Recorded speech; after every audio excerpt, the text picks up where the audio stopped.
Hello, welcome to our new series titled Attitude Adjustment that we've been going through here at Refuge throughout this Thanksgiving season. This series is exactly what you think it is. It's all about adjusting our attitudes so that we're better examples of who Jesus is to others. So what do you think about when you actually hear those words, attitude adjustment? For me, I go back to being a little kid in front of the TV watching John Cena in WWE wrestling every Monday night. For those of you that have no idea what I'm talking about, he's the guy that nobody's able to see. He's in a lot of movies, and if you Googled him, I guarantee you that you would know exactly who I'm talking about. But see, the point I want to get across to you throughout this entire series and today's message is your attitude, it plays an important role in your daily life. It determines three things. It determines your day, it determines your mindset, and this is the big one. Get this. It determines the way you interact with one another. That's really big and important to remember here whenever we're doing this. But your attitude, it's something that you will struggle with at some point or another, whether you like it or not. It's just something that some days we wake up, we have bad attitudes. Some days we wake up and we're in good moods. But how in 2023 can we adjust our attitudes in the sense of where we are right now? Well, there's actually two quick, common, fun ways, if you Google it, how you can do this. One of them is just simply getting advice. Statistics actually state that 60% of attitude problems often end up fixed after you have received advice from somebody. Or another thing, and this is my personal favorite, food. Sometimes you just need some food in your life. Sometimes you're not you when you're hungry and you just need to eat a Snickers. Sometimes that's just how it goes. But see, the point here that I want you to get, there's a quick little story about a youth pastor named Jim that I recently heard about, and I really want you to listen to this because there's a big point centered around this entire thing. So, Pastor Jim, he was a counselor at a summer camp, and one day after getting all the kids in to eat lunch, he noticed one of his kids, all of his kids were quiet and everyone was behaving, and all you can notice was kids were sitting and enjoying lunch. All of a sudden, he heard a blood-curdling scream from the other side of the cafeteria, so he drops his taco, he runs over to see what happened, and he realizes it's one of his students named Carl, and he goes, "Carl, what's wrong?" Carl's crying, crazy amounts of tears, and he just goes, "I don't have a Hot Pocket." So Pastor Jim assumes that, okay, someone stole Carl's Hot Pocket. I gotta go find this thing, right?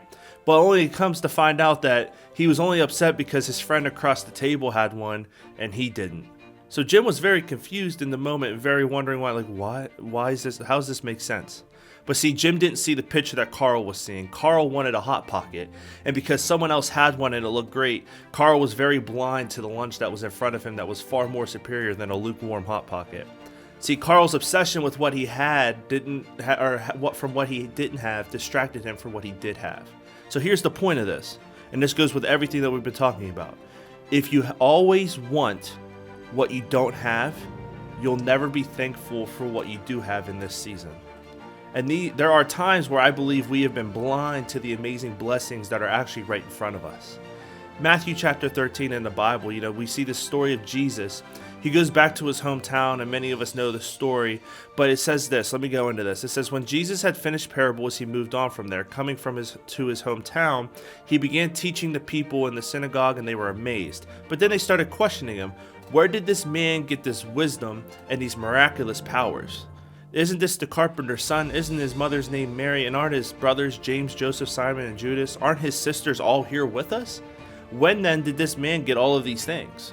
So instead of listening to him, they took offense to him.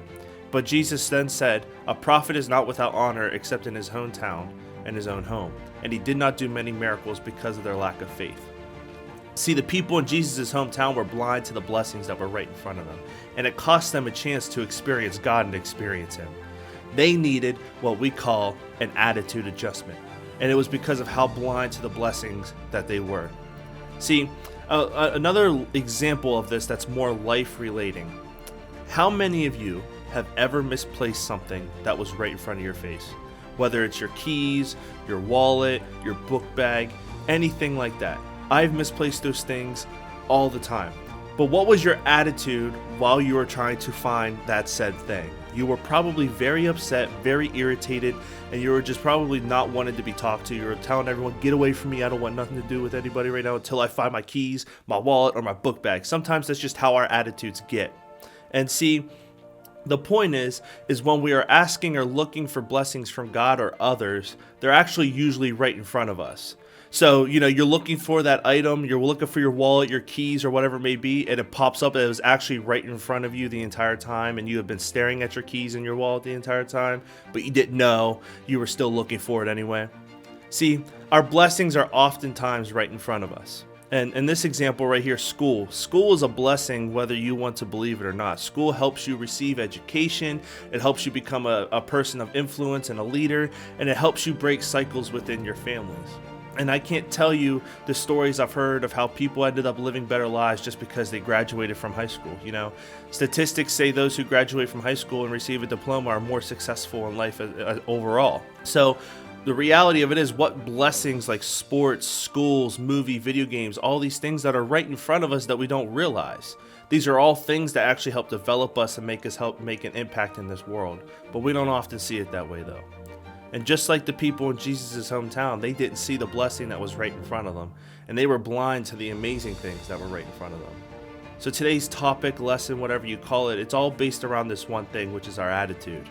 And really, what is your attitude right now is the question that we ask today. What is your attitude right now? Because I want you to get something as we go into Thanksgiving this week. Gratitude will change your entire attitude. Or let me reword this then. Thankfulness will change your entire attitude.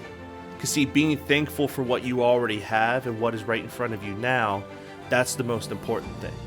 And if you're not thankful right now, then you're not paying attention to what is really in front of you right now.